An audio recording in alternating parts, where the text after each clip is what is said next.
good back there?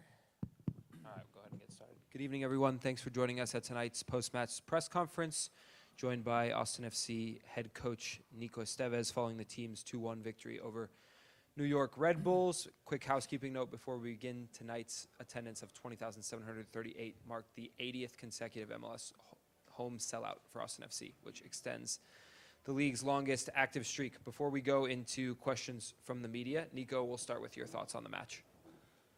Well, I think it's a resume of the last month and a half that we've been battling, you know, and this is what I told the players. We did good things throughout this month and a half, and we didn't get rewarded. And I think the last two games we're getting what we deserve to get throughout this month and a half. And this is sports. This is soccer, and I think there is a lot of positives in these last two games, and there's a lot of things to keep improving. As I always said, winning or losing, we still need to improve and to get better. But I'm really happy for the effort that the team put into the good moments of soccer, and then after to suffer, you know, and to get the result and to go to a small break that we have now with a positive mindset. Thank you, Nico. We'll go now to media questions. Phil, we can start with you. Hey, Nico, congrats on the win. Just wanted to ask, that second goal, there was a lot of buildup in that, a lot of passes, and just kind of curious, kind of saw that more in the second half than the first half. Was that something that was part of the game plan all along, or was that something that came out of halftime instruction in terms of the ball movement and all that? No, in the halftime, we just addressed some details that it helped us in the second half to have more fluidity in our ball circulation and break their initial pressure.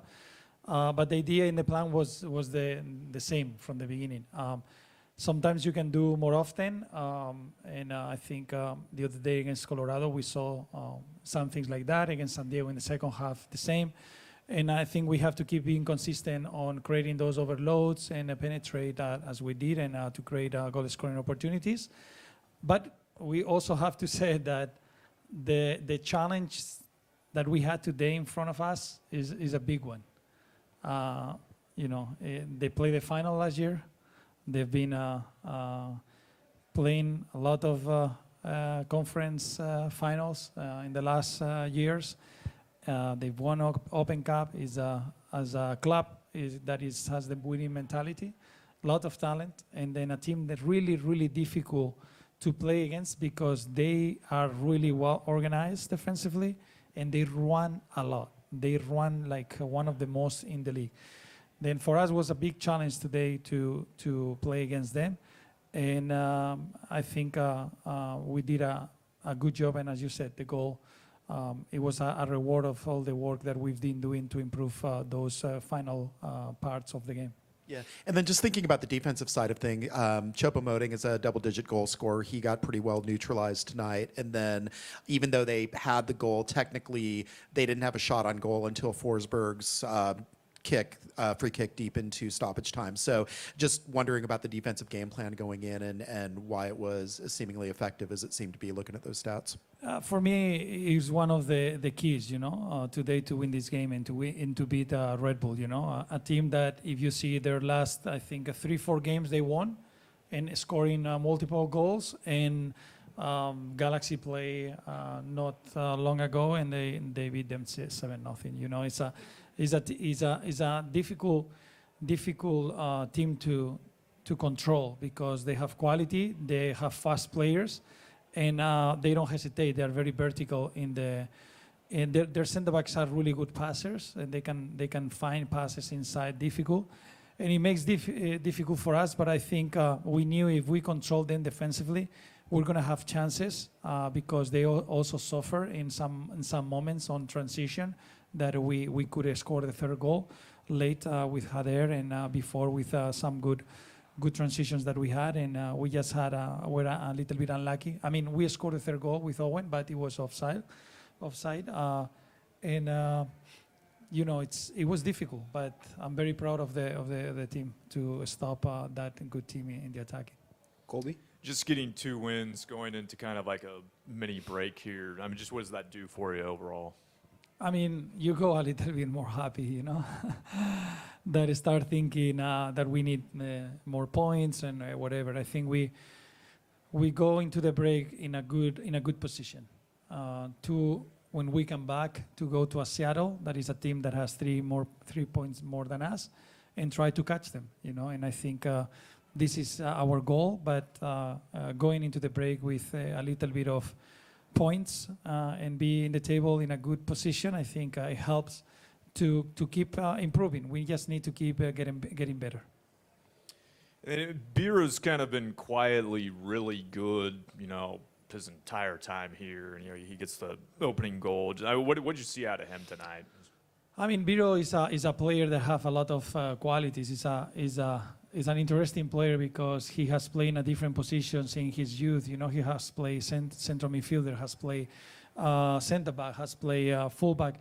Then he gives us a lot of options. And then when he has the ball, he knows when to play inside. Sometimes when he goes inside, he's dangerous. When he arrives to the box, he's another threat for the opponent. And also in set pieces, he has defending and attacking. He helps us a lot to have a fullback like him.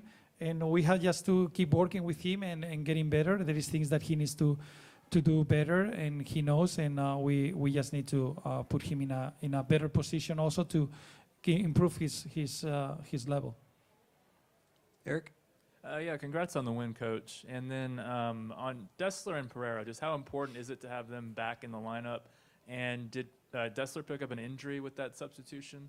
No, Desler is fine. He's just cramping. You know, he's adapting. He has been a lot of time without playing, like probably like 2 months and a half, something like that. And he's adapting to the intensity and the level that requires these games. And with the heat also, it's not the ideal. Maybe if we're playing in a different type of weather, probably he can sustain more time. But we just did as a precautionary thing. And I mean, it's really important, you know. It's like there is players that raise the level of the team, and players like him and Danny, they do it. And I think when Danny is at this level with that energy and with that commitment, I think he can make the difference. But I think he can play much better also. I think he has a lot of room and potential to improve, and we just have to push him, help him to get better, and that will help us also to win games. Thank you. And then the second straight match with 2 goals. Is your team doing anything different in these matches, or is it just simply a matter of the chances are finally falling? I mean, I think we're trying to do things differently. I think we're finding a way where we can draw defenders from the opponent's side in a better way. And also, we are adapting better to the qualities of Bukhari, of Brandon, and in these 2 games that they've played more. And I think that is helping, you know. And we just need to keep working on that. There is things that we still, sometimes we play too much short passes, and then we have a fast players, and then it's good to play those short passes to draw the opponent and attract them. But then it has to be a pass that eliminate their back line, and then can put our players in a position to score. Jorge? Profe, este break que va a tener después de 2 victorias, a la mera hora es malo, ¿no? Tenerlo. El break que va a tener de una semana, Sí. a la mera hora no se siente tan bueno después de venir con 2 victorias. Sí, pero lo necesitamos. Los jugadores mentalmente están fatigados, están cansados. Ha sido un mes que hemos sido el equipo que más partidos ha jugado. Entonces necesitamos recuperar energía. Muchos jugadores están con molestias por soreness, que es normal por todos los partidos que han jugado, y ahora pues bueno, que descansen, recuperen y luego volver a atacar, ¿no? Otra vez, porque tenemos un reto muy bonito, que es jugar contra Seattle, luego en casa contra el FC y luego tenemos la Copa y tenemos partidos muy importantes, por lo tanto va a ser muy importante cuando volvamos a hacerlo muy bien. Y esta parte decía que así es como quería ver el equipo. Se meten 4 goles en 2 partidos. Sin embargo, sigue siendo Austin y Montreal la peor ofensiva de toda la MLS. ¿Cómo es la parte mental con 2 victorias, pero estando en los números prácticamente igual, en 7 y último de lo que es la producción? Bueno, yo lo que pienso es que al final es un año en el que nos está tocando tener esa desventaja a nivel ofensivo, pero voy partido a partido. Entonces, como sé que ahora mismo en el cómputo global no vamos a ganar a los que ya están por delante nuestra, lo importante es ganar cada partido y ganar el cómputo a nivel individual, ¿no? A nivel del equipo al que te enfrentas, ¿no?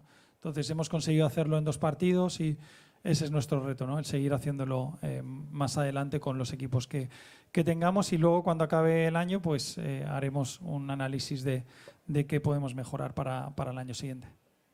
Phil, back to you. Yeah, so just obviously Uzuni didn't start tonight, came back from international break.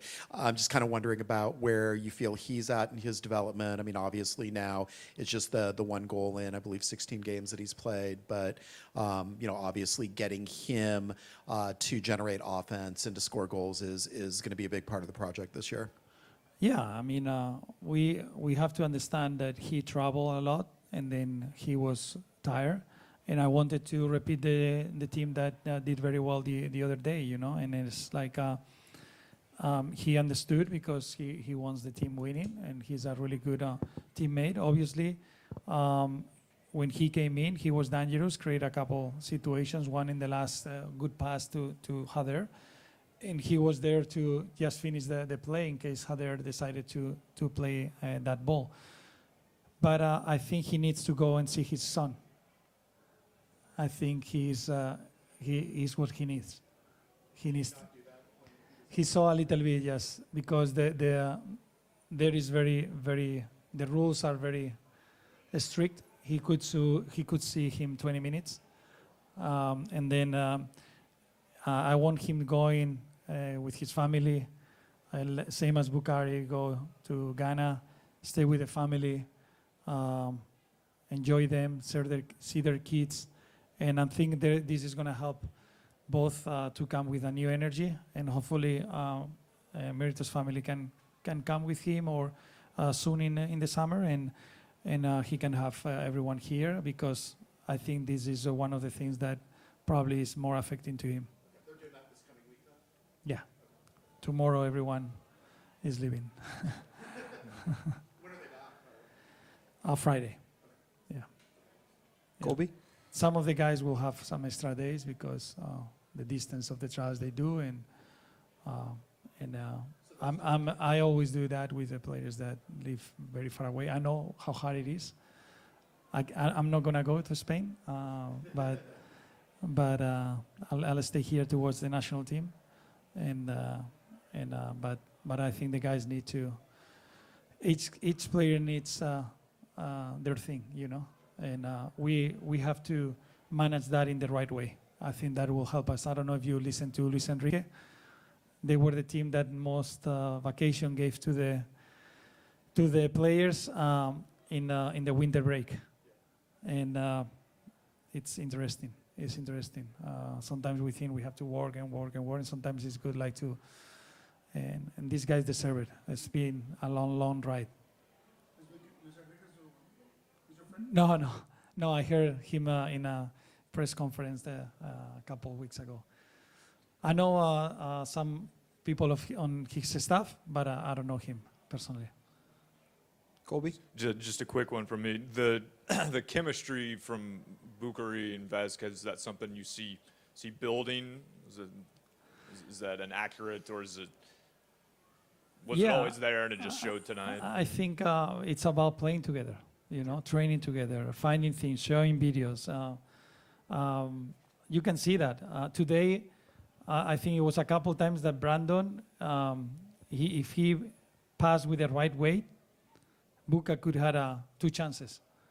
But we need to improve that. We need to keep improving the quality on those passes, because center backs go with Brandon. Then if Brandon sometimes can turn and get the ball, and as he did against Colorado and pass to Buka, and he did a couple times today, but his pass didn't go too hard. But Buka could score today. Jorge? Yo creo que lo voy a decir, I'm probably going to say in English so they can understand. Did the yellow card was for you? No. No, it wasn't for you? No. I'm a good boy. Okay, so that was my question. How, No, I mean- how intense was the end of the game on the bench? It was the whole game because I don't understand some of the fouls that he was calling. I mean, you need to understand what teams are playing. Red Bull is one of the most aggressive teams in the league. Then we have to be aggressive. And then there is like very soft fouls that he called in the first half, like I was surprised. And then in the second half, it was some tough fouls, and he didn't call it. And then it was like, it was a little bit, difficult to deal, but I know they have a really hard job. But I think David got this one. He saved me. Algo más? Anything else? All right, we will wrap there. Thanks, everybody. Thanks, Nico. Thank you, guys. See you in 2 weeks.